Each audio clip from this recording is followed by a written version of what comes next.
Hi, I'm Doreen DiSalvo. I have stage 2A breast cancer, triple positive, and you'll figure out what yours is, so don't worry about any of that. I'm not quite sure whether they were symptoms or not in terms of what I was looking for, but 2 years before diagnosis, I started to gain weight, and I gained probably almost 20 pounds. And so I'd gone to my doctor trying to figure out what was going on, the normal thyroid thought process or diabetes or anything like that. So I had gone to my doctor and mentioned to her about it, and I'm pretty active. I work out anywhere from 5 to 6 times a week. And I don't eat bad, I don't have any of those big issues. So I'd gone to her and started talking to her about that, and of course, her response to me was that I'm just fat, and that if she had a nickel for every person that came in there and told her that they had thyroid disease, that she'd be rich. And my response back at that point was, I never mentioned thyroid, nor did I mention anything that had to do with it. I mentioned more that I was trying to figure out what was going on. Eventually, I found a doctor who's more a little bit alternative, deals with athletes.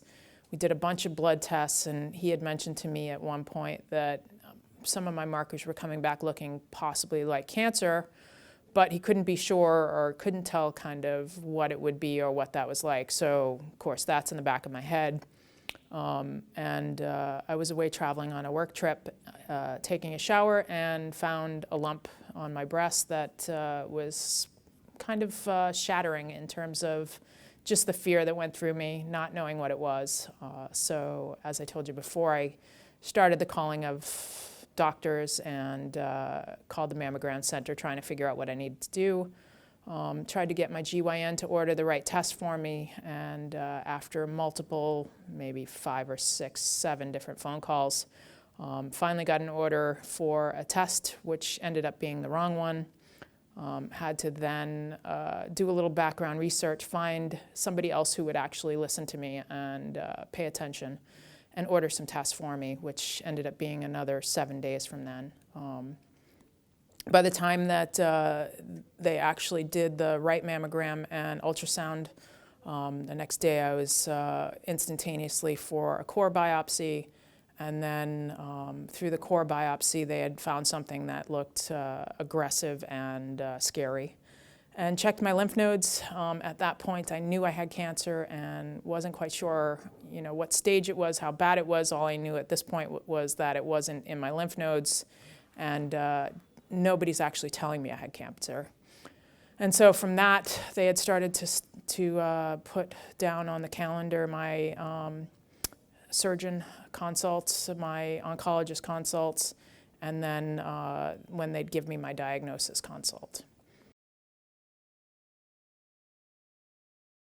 That whole time when I wasn't moving, I kept thinking about, dying, I guess is the best way to put that. But I don't think it was front of mind yet.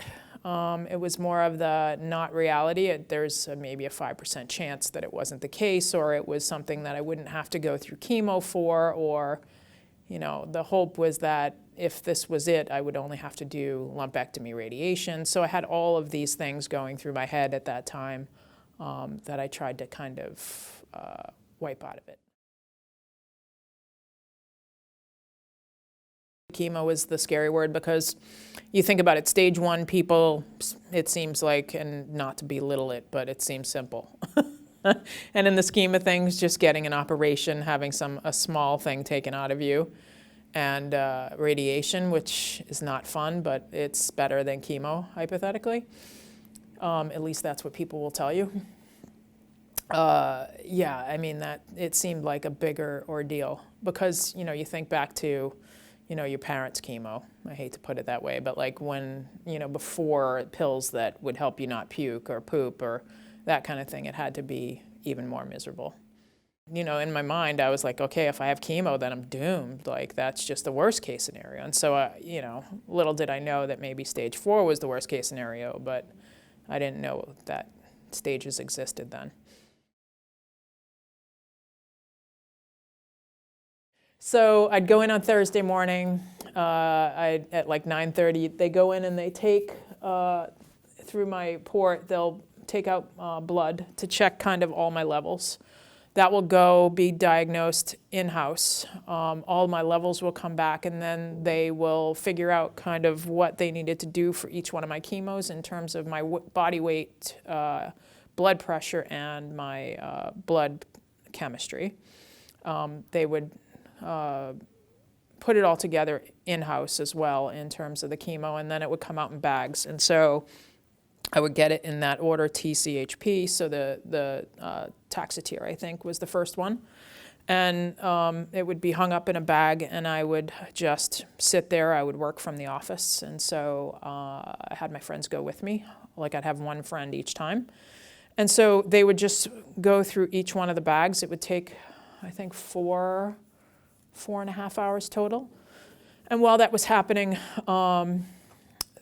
I would also talk to the doctor. So I would have my oncologist would come in. We'd talk about everything that was going to happen or was about to happen for that first one, kind of what to expect, what I should possibly be ready for, which was good. I really liked knowing more of the tell me what's going to happen, because I want to be ready for it. It's like turbulence, like if they get on the speaker and say, you know, we're going to go through a rough patch, I get ready. I'm ready mentally.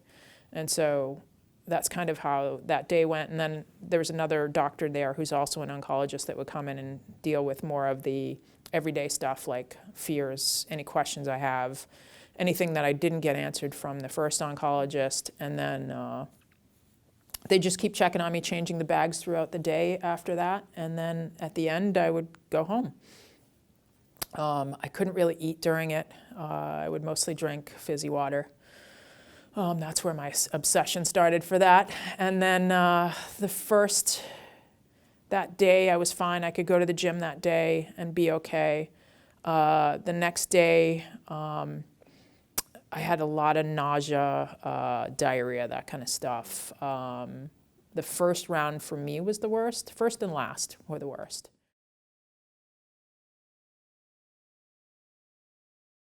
The first time it was like more sore throat, which I ended up finding a solution for. The nausea was constant for me. Even though I was taking pills, I wasn't throwing up, but I was nauseous. The diarrhea was constant for me. I had tons of pills for those. Kind of feeling crazy at times. It was like I would not know what I'm doing or where I'm at points. I would have to sit down a lot, got a little tired. And then ones after that, it was more of the losing the memory, losing words, not being able to find them, getting tired, having to sit down a lot, that kind of thing. Not being able to focus on my work, like spreadsheets, horrible. The food thing sucked. Like, not being able to taste food was the worst. So I had super smell, and I could smell everything that would be amazing. And then you'd take a bite, and it was like eating bark.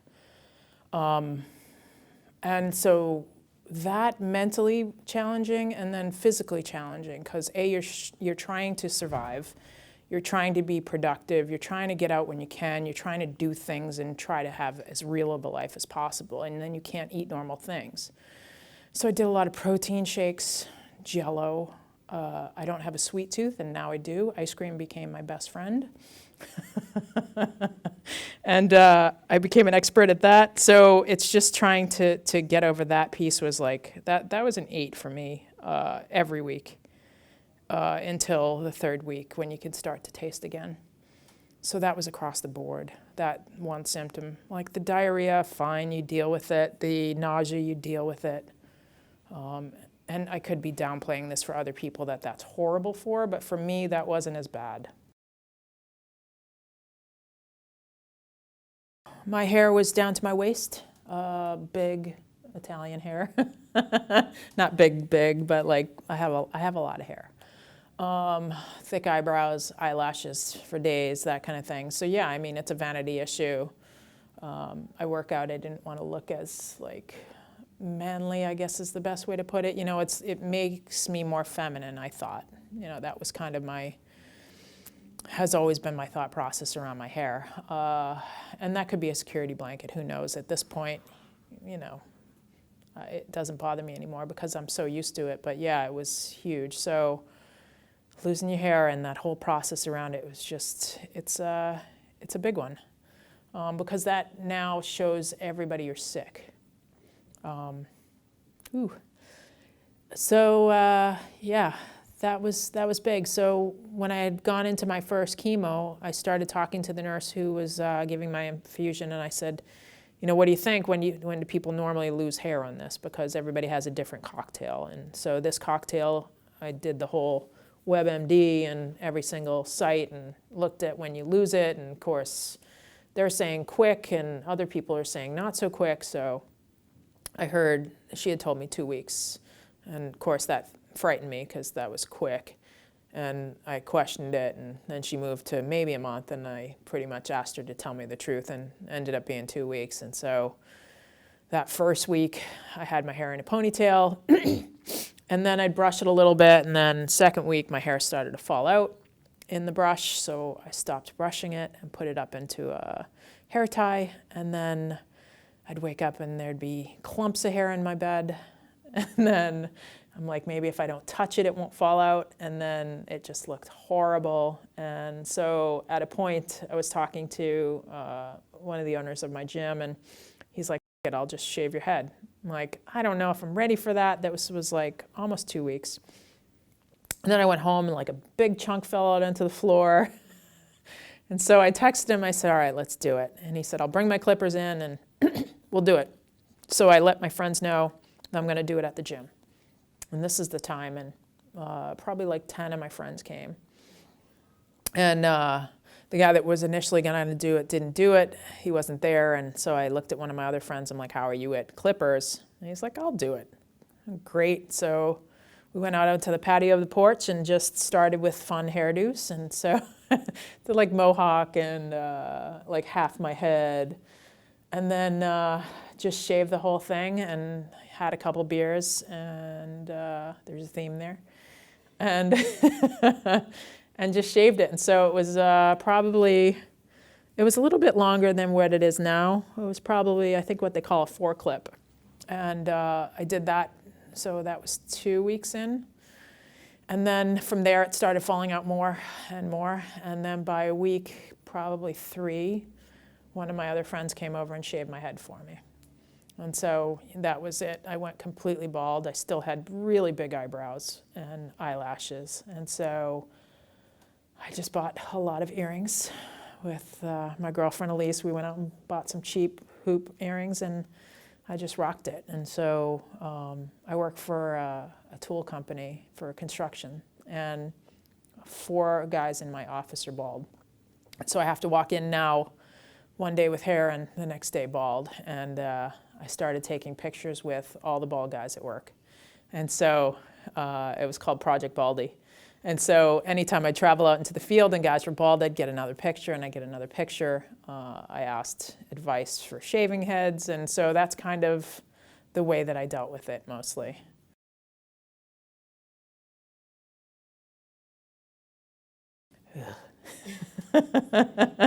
No, it's perfectly fine. So I had a complete response from chemo, which means that they couldn't find the lump by the time I was ready for surgery, and I had an echocardiogram. I had 2 echocardiograms and 2 MRIs in that time of my chemo to look and see kind of where we're at in both of those stages in terms of my heart and also in the size of the tumor.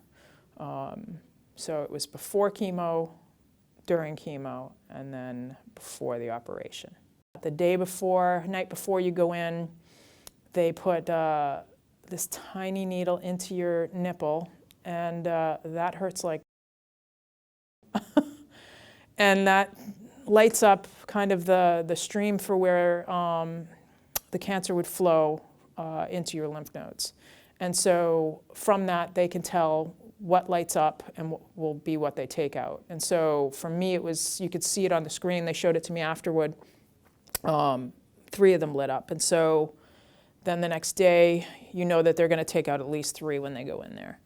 And that doesn't mean they're cancerous, it just means that they've lit up, and that's the path that the cancer would travel if it's traveled, which is scary when you think about it. It's like mine was more inside my breast, so my thought is like, okay, so it's my heart or it's my lungs, and that's how I'm going to die.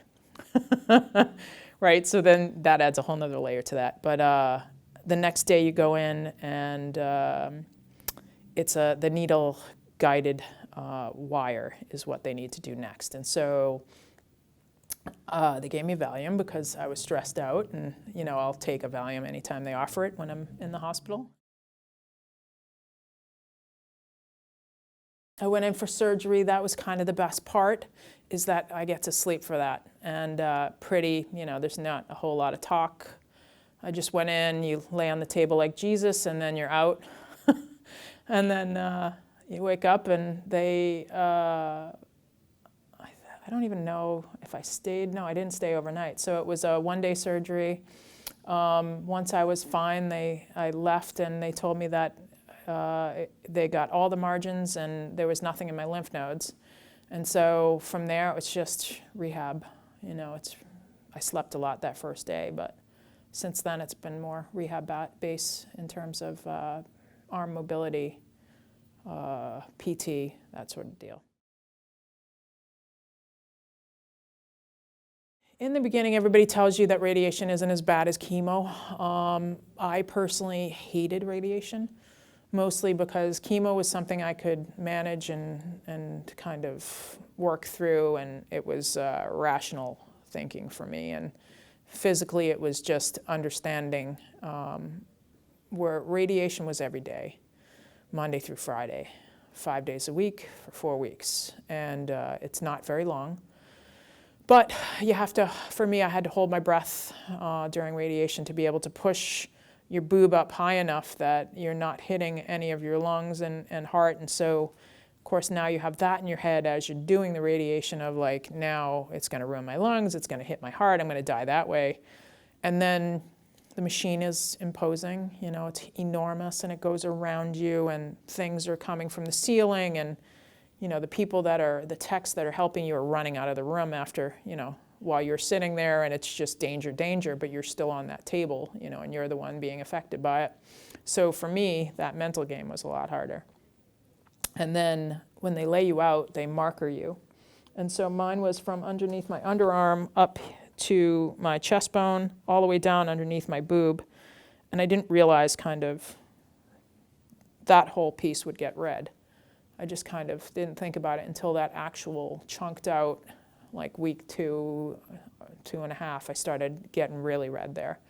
So it's like a constant burning that doesn't go away. And so now I have the incision underneath my arm, which is now burning, along with the rest of my boob and my nipple. And you put on lotions every night, every day, and then you have to wash all that off in the morning because you don't want it on there when you go in. And it's just a game of constantly being sore and red, like a full-on burn.